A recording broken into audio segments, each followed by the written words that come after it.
Shalom, Bapak, Ibu, saudara-saudari sekalian, dimanapun berada, keluarga besar Gereja Kristen Jawa Ambarukmo, maupun Bapak, Ibu, saudara sekalian yang dari gereja lain berkeinginan untuk mengikuti perjamuan di GKJ Ambarukmo. Puji dan syukur kita panjatkan kepada Tuhan. Limpahan kasih karunia yang Tuhan nyatakan ada pada kita sekalian, sebab sumber pertolongan kita adalah dari Tuhan.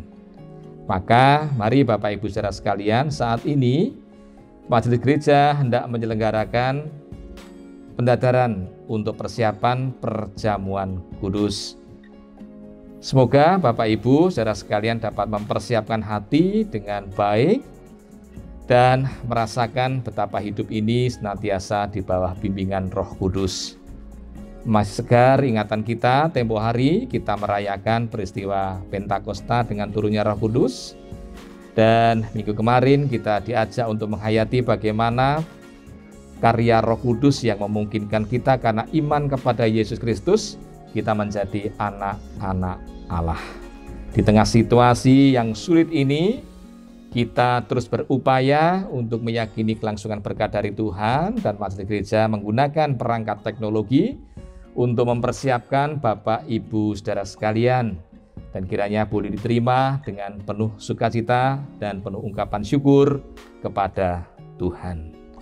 Sebelum kita mendengarkan sabda Tuhan untuk dasar pendadaran dan nanti juga merenungkan penghayatan akan sabda Tuhan dalam refleksi sejenak, maka saya ingin mengajak Bapak, Ibu, saudara sekalian untuk menyanyi dari Kidung Pujian 180, bait pertama dan bait yang kedua. Kidung Pujian 180, bait pertama dan bait yang kedua. Dan kita bersyukur saat ini kita bersama-sama dengan Ibu Nugraheni Siwi Romanti SSI yang akan mengiringi kita di dalam menaikkan puji kemuliaan bagi Tuhan.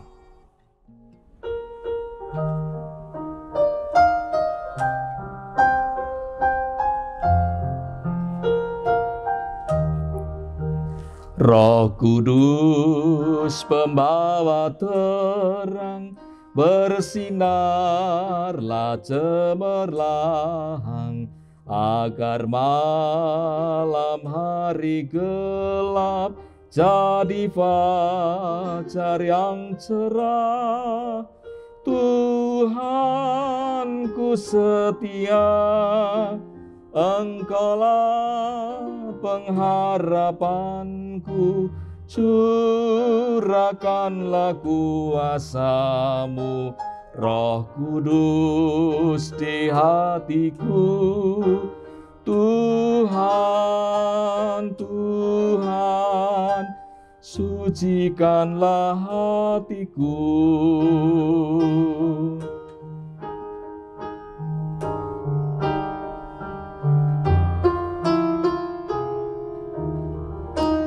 Ya Roh Kudus, sucikanlah hati yang penuh salah.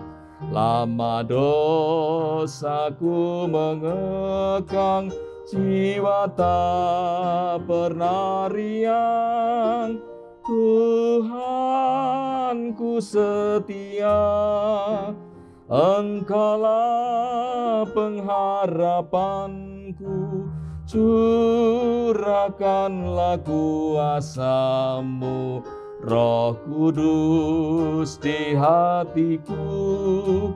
Tuhan, Tuhan, sucikanlah hatiku.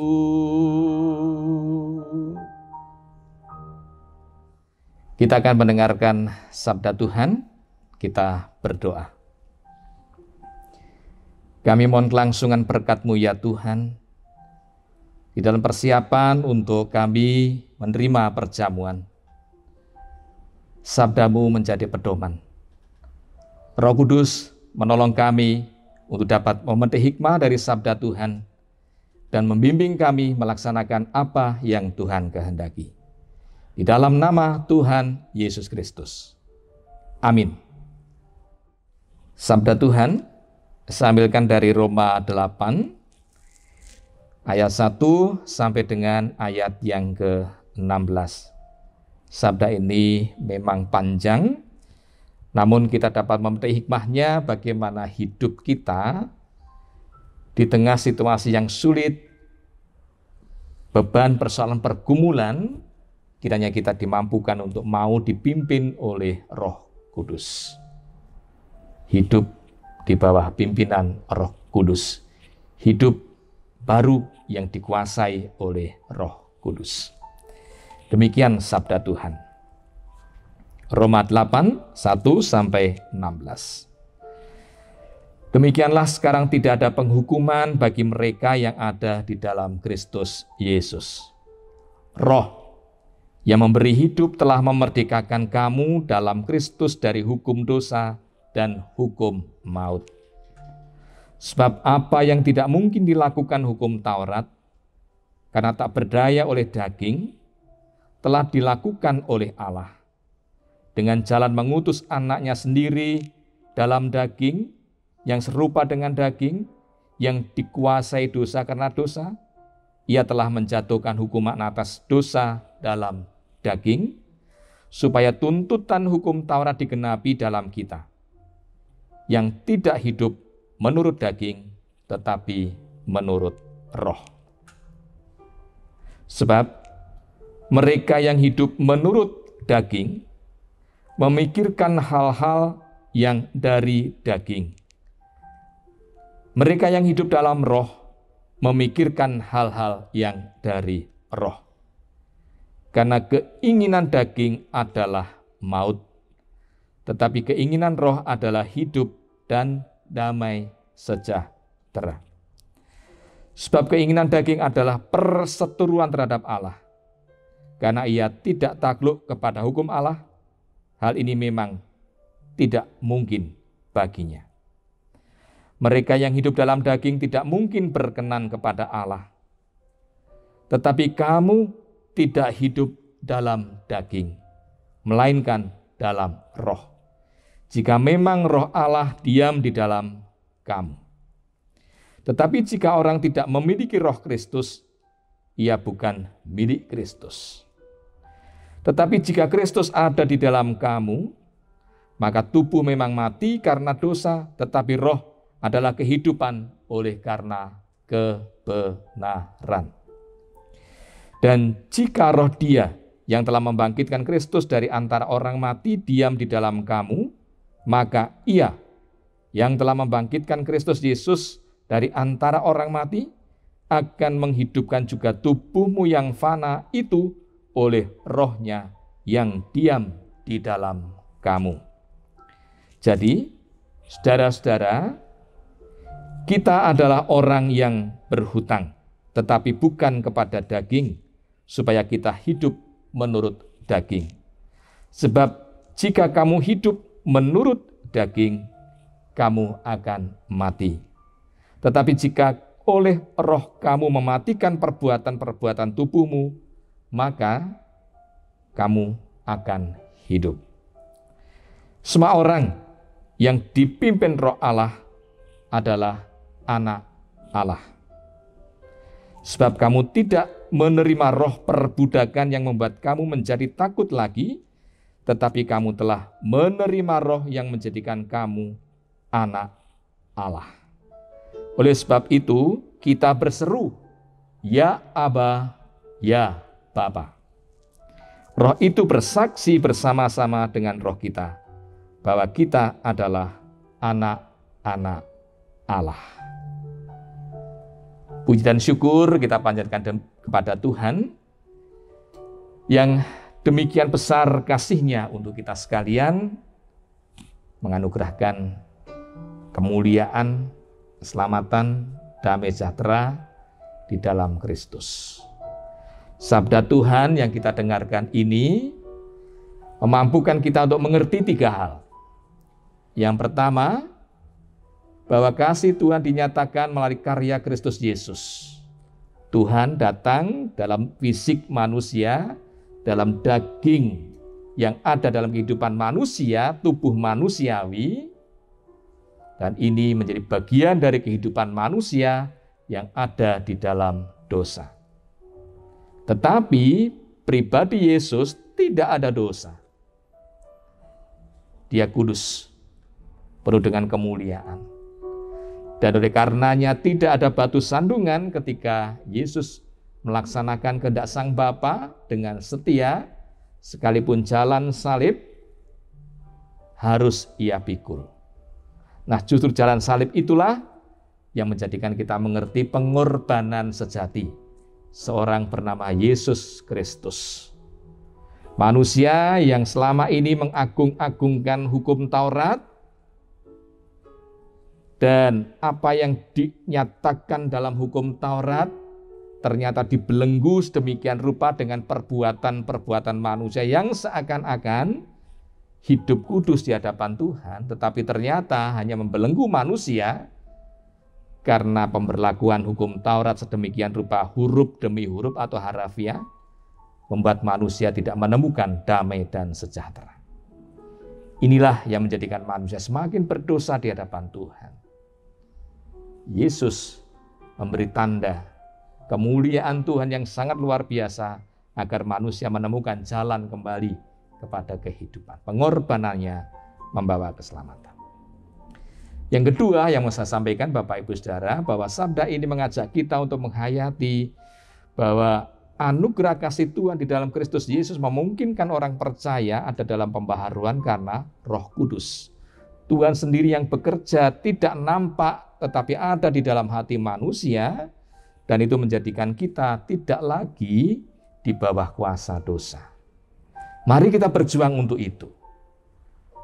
Kita sadar bahwa tubuh kita ini punya keinginan manusiawi yang begitu luar biasa, yang kadangkala mengalahkan iman, yang kadangkala mengalahkan Tuhan, yang kadangkala membuat hidup ini menjadikan segala sesuatu yang menurut ukuran raga manusia.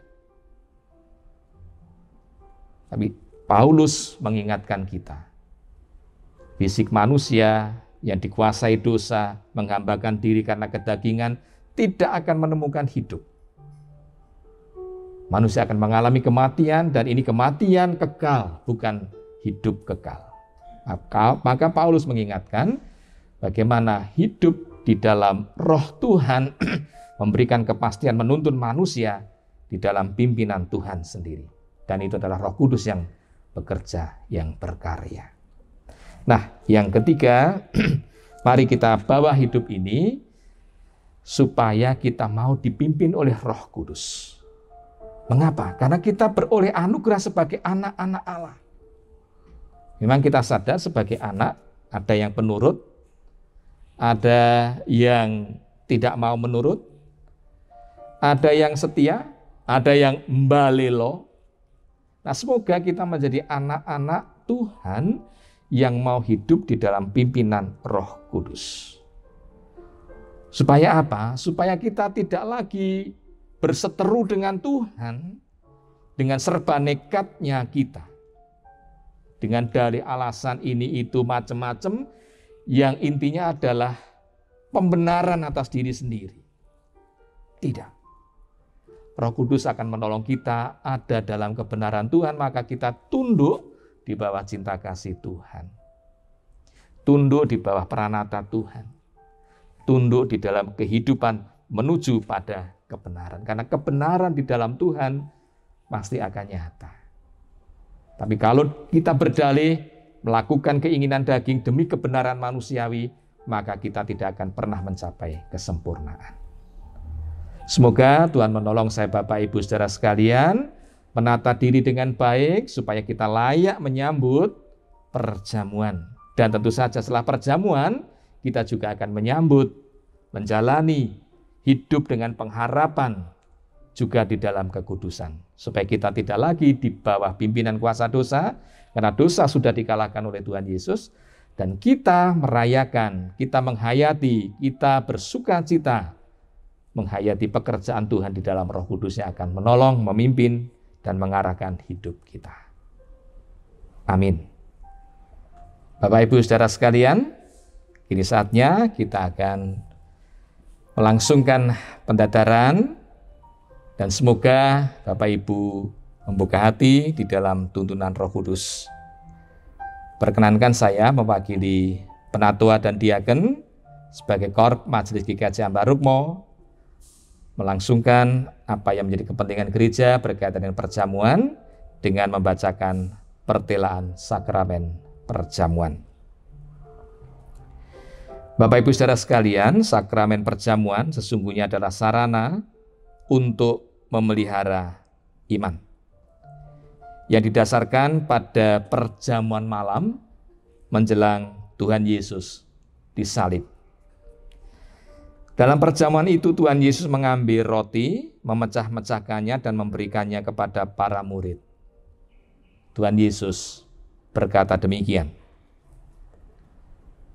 "Inilah tubuhku yang diserahkan bagi kamu. Perbuatlah ini menjadi peringatan akan aku." Demikian juga dilakukannya dengan cawan sesudah makan. Ia berkata, "Cawan ini adalah perjanjian baru oleh darahku yang ditumpahkan bagi kamu." Sebagai sarana untuk memelihara iman, sakramen perjamuan mengandung maksud 4 hal. Yang pertama, roti dan anggur sebagai lambang tubuh dan darah Yesus Kristus menunjuk dan mengingatkan bahwa penyaliban dan kematian Yesus Kristus adalah dasar penyelamatan bagi manusia. Yang kedua, sakramen perjamuan menuju dan mengingatkan bahwa orang-orang percaya merupakan keluarga Allah. Yang ketiga, sakramen perjamuan menuju dan mengingatkan keperjamuan yang sempurna di surga sebagai kesempurnaan keselamatan. Dan yang keempat, sakramen perjamuan menuju dan mengingatkan pemberitaan tentang pekerjaan Tuhan Yesus, kesengsaraan, kematian, penyaliban, dan kebangkitannya, naikkan ke surga, sampai kedatangan yang kedua kalinya. Oleh karena itu, sebelum nanti Bapak Ibu saudara sekalian menerima perjamuan, kita akan menguji diri atau pendadaran, menguji diri dengan bertanya pada kita masing-masing dengan pertanyaan yang demikian. Mari kita hayati pertanyaan ini dengan sepenuh hati. Apakah kita sungguh-sungguh menyadari dan mengakui bahwa kita berada dalam kondisi tidak selamat karena dosa, dan dengan kekuatan serta usaha sendiri tidak mampu melepaskan diri dari kondisi tersebut sehingga kita memerlukan juru selamat yang berkuasa melepaskannya? Apakah kita sungguh-sungguh bertobat dan menyerahkan diri dengan penuh keyakinan kepada Tuhan yang menyelamatkan manusia melalui kesengsaraan, kematian, dan kebangkitan Yesus Kristus? Apakah kita sungguh-sungguh bertekad menyerahkan diri untuk hidup sesuai dengan firman Tuhan? Dan apakah kita sungguh-sungguh bertekad senantiasa menjalani hidup penuh syukur atas anugerah penyelamatan dari Allah? Bapak Ibu, saudara sekalian, selaku hamba Tuhan, saya menegaskan bahwa sakramen perjamuan disediakan bagi orang-orang yang mau menyerahkan diri kepada Tuhan Yesus dengan menyesali kesalahan dan dosanya, serta memohon pertolongan kepada Tuhan agar dapat melaksanakan perintah-perintah Tuhan. Demikian Bapak Ibu hal yang dapat saya sampaikan. Dan saya ingin mengajak Bapak Ibu untuk masuk dalam suasana hening sesaat. masing-masing Bapak Ibu dapat mengambil keputusan. Sekiranya Bapak Ibu ada batu sandungan, dapat menghubungi majelis gereja. Kami siap melayani Bapak Ibu, saudara sekalian. Dan sekiranya Bapak Ibu tidak ada batu sandungan, sampaikan kepada majelis gereja, dapat menyampaikan informasi melalui media yang ada, yang nanti akan diatur oleh wilayah maupun pepantan. Bapak Ibu dapat menyampaikan kesediaan untuk ikut perjamuan.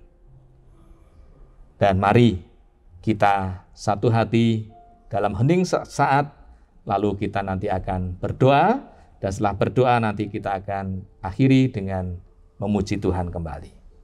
Saat hening sejenak.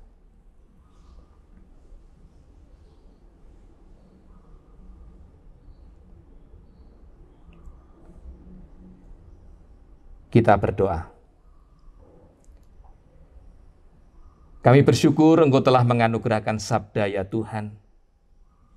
Roh Kudus menolong kami untuk dapat melaksanakan apa yang menjadi kehendak Tuhan, agar kami hidup di bawah bimbingan Roh Kudus. Kami adalah anak-anak-Mu yang beriman kepada Kristus Yesus, dan kami bersyukur menemukan makna hidup dalam kebenaran karena pengorbanan Yesus Kristus yang menyelamatkan. Kasih karunia-Mu begitu luar biasa. Dan kami hendak menghayatinya melalui sakramen perjamuan, yang mengingatkan akan pengorbanan Yesus Kristus, yang mengikat kami dalam kebersamaan sebagai anak-anak Tuhan, keluarga Tuhan, yang Tuhan berikan anugerah. Mampukan kami Tuhan untuk dapat menghayati kebenaran sabda-Mu, seraya kami menjaga hidup agar Engkau layakkan kami. Tidak ada batu sandungan. Kami menyesali kesalahan dan dosa di hadapan-Mu Tuhan. Dan kami meyakini pengampunan-Mu di dalam Kristus Yesus yang membuat kami mengerti tentang cinta kasih-Mu yang begitu agung, luhur, dan mulia. Kami mohon kelangsungan berkat-Mu Tuhan di dalam nama Tuhan Yesus Kristus yang melayakkan kami untuk menghayati sakramen perjamuan. Amin.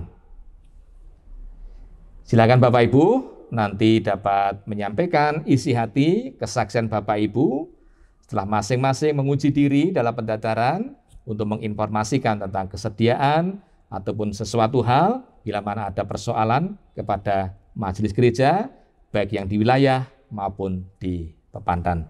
Dan mari kita akhiri dengan menaikkan nyanyian dari Kidung Pujian 180, Kidung Pujian 180, bait ketiga dan keempat.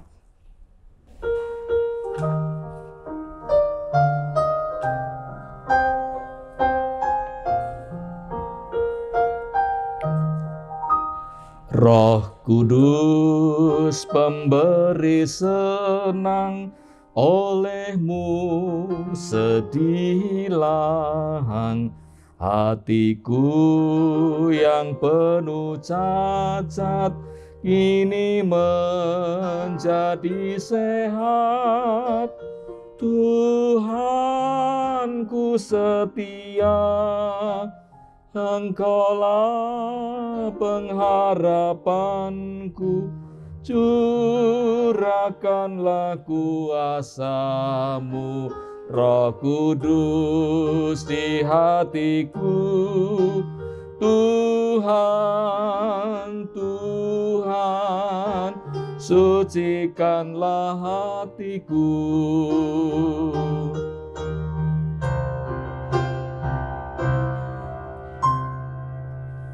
Ya Roh Kudus pembimbingku, tinggallah di hatiku. Tunjukkanlah pimpinan-Mu dalam segenap hidupku. Tuhanku setia, Engkaulah pengharapanku. Curahkanlah kuasa-Mu, Roh Kudus di hatiku. Tuhan, Tuhan, sucikanlah hatiku.